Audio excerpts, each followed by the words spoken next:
What's up mga kabayan?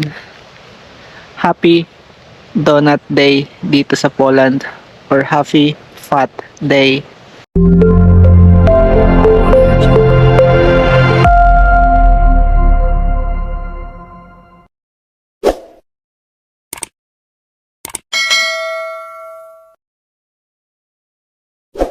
So ngayong video nga ay tatalakayin natin ang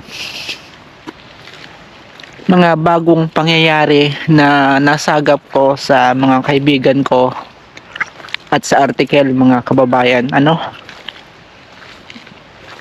So sa madaling salita, maraming pagbabago pagpasok ng taong 2025 dito sa Poland in terms sa immigration mga kababayan at saka yung batas nila dito.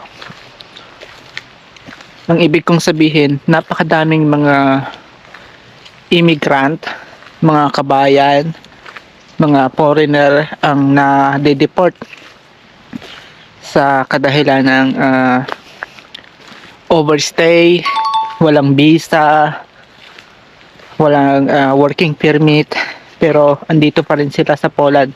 Kaya nung mga nakaraang linggo o mga nakaraang buwan ay nagkaroon ng pag-check ang mga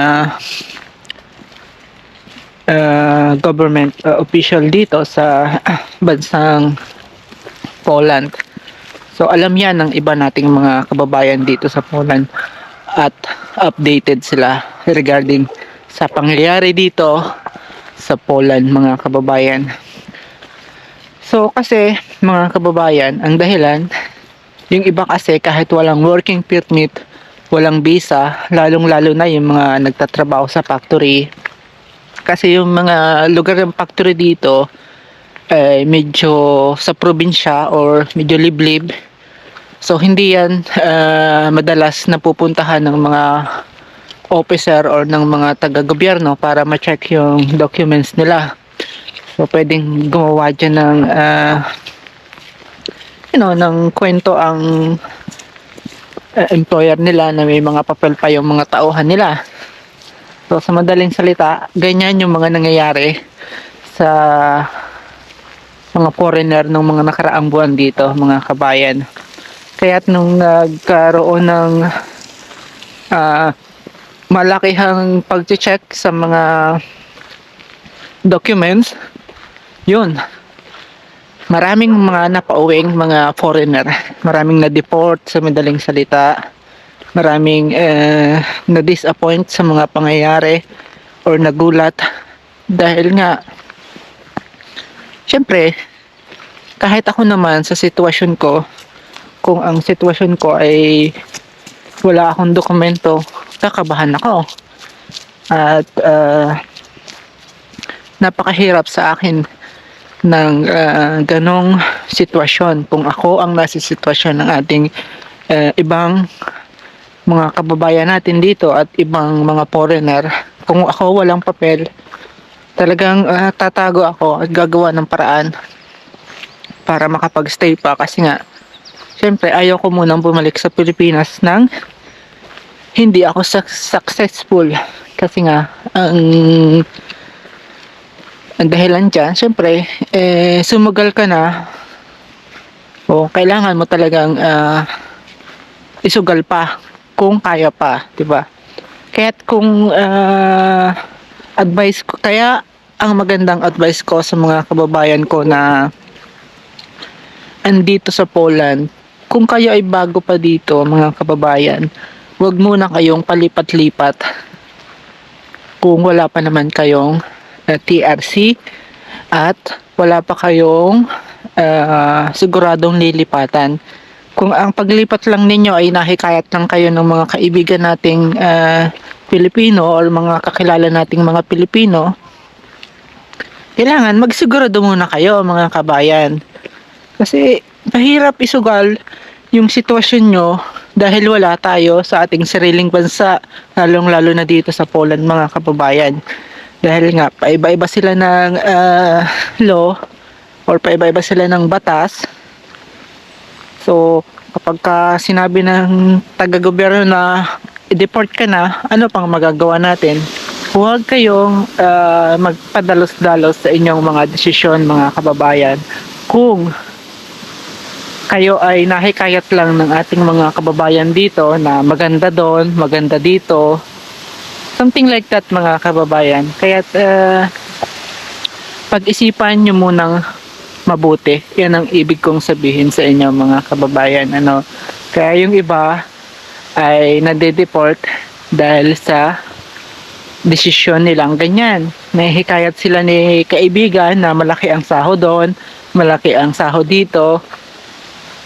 So, pag-isipan nyo mga kababayan yung mga desisyon nyo kasi sayang naman yung pinuhunan nyo nung pagpunta ninyo dito at yung puhunan ng mga panahon na nangangarap pa lang tayo pumunta dito sa bansang Poland mga kababayan.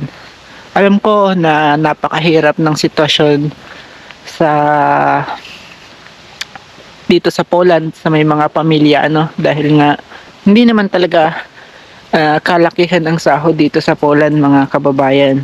Kung ikaw ay may anak at may pamilya sa Pilipinas ay talaga namang hindi pa rin sapat yung kinikita dito, lalo na kung ang kontrata mo ay katulad ng kontrata ko na open contract.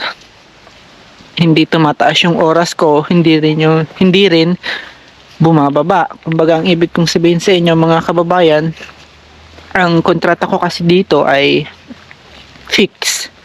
So fix din ang salary ko dahil fix din ang oras ko buwan-buwan. Pero ang kagandahan naman sa kontrata ko mga kababayan, may pag-asa akong maging permanent resident dito sa Poland. So yun lang yung advantage. Tsaka bayad yung mga sick leave ko, bayad din yung holiday ko.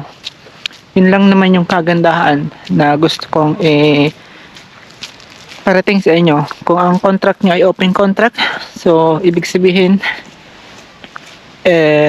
walang pag-asa na tumaas masyado ang sahod ninyo. So tataas lang ang sahod ninyo kung magpa-part-time kayo or meron kayong second job. Okay naman yan dito sa Poland, allowed naman yan, lalo na kung ang syudad nyo ay Warsaw, Gdansk, yung malalaking syudad dito sa Poland na pwede talaga kayong mag part-time. Kumbaga, kasi ang part-time, syempre, mabilis ang part-time or makikita natin ang part-time sa mga syudad or sa center ng bansa. Kung part-time na natin, kung hindi tayo makakapag-part-time ng ayos kung nakatira tayo syempre sa probinsya, kasi alam ko naman ang sitwasyon ng probinsya dito sa Poland kasi 5 taon na ako dito pauli-uli sa mga iba't iba ang syudad, countryside. So yun nga mga kababayan, isang paalala ko lang sa inyo yan na mag-ingat kayo sa mga desisyon ninyo mga kabayan. Huwag kayong magpadalos-dalos dahil na sabihan lang kayo ng kaibigan ninyo or ng kapwa nating OFW na malaki ang sahod doon, malaki ang sahod dito, ay re-resign na agad kayo sa sa current job nyo or sa trabaho nyo.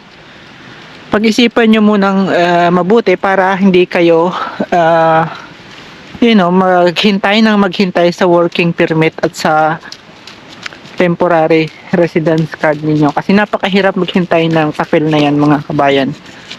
So yun lang, isang paalala ko lang yan sa inyo dahil masakit para sa akin na pag nakita ko yung mga kapwa natin Pilipino ay na-deport. Dahil nga, syempre, wala naman tayong magagawa dyan. Wala din ako magagawa dyan kasi OFW lang din ako dito sa Poland mga kababayan. So kung ang kaya ko lang ibigay ay mag-advise, kasi yung ina-advise ko sa inyo ay galing din yan sa kaibigan ko ditong lokal sa Poland mga kababayan. Kaya mag-ingat kayo para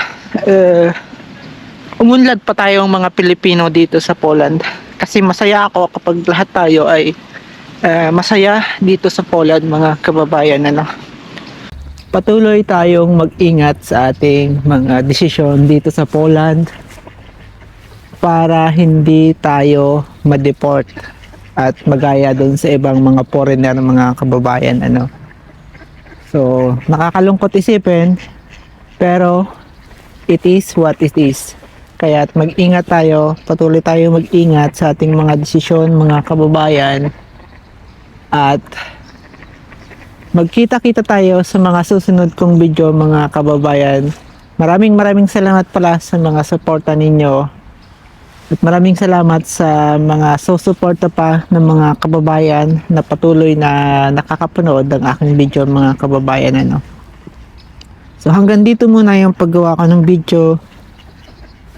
And God bless sa inyo, mga kababayan.